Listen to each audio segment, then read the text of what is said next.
This is one I was talking about earlier. Secret number 5, sales lead capture. So what you want to do on your website, and I see this so many times and it drives me crazy.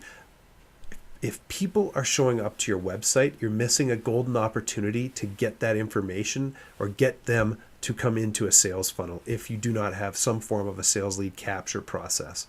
And people like to, as I said, solve problems. If you can give information away that solves problems or shows how to do things a lot easier, then people will gladly give you a name and an email. And when they do that, they go into an email marketing software like Aweber or MailChimp or whatever, and you can start marketing to these people on a regular basis.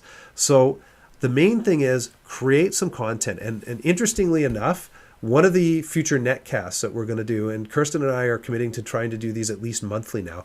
One of the future ones we're doing is I'm going to show you how to use Twitter to actually capture names and emails. And it's a phenomenal process that I use that drives lots of people to my website every day and also converts them into getting into my sales funnel as well. And yeah, everyone looks at Twitter and hears all this chatter about Twitter, and they either think that it's like a tool for CNN to like tweet out news information, and that's actually where it started from. But what most people don't realize is that Twitter actually is a great way to just remind people that you're there. And it attracts people to your content and to your information. And you can find groups of people that are interested in what you have to offer through that service. It's a great tool. Great tool. The one point on the sales lead capture form. So this little form that you see sitting on this presentation right now was created through the service I use, Aweber. Very simple to actually create.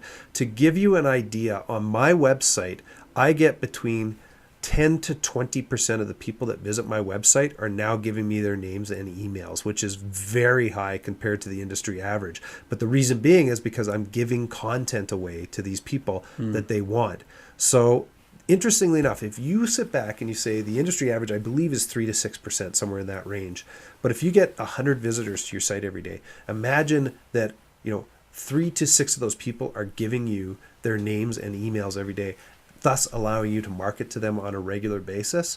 Then that's a phenomenal tool. At the end of the year, you could be having hundreds of people or even thousands of people sitting on an email list that you're continually marketing to on a regular basis.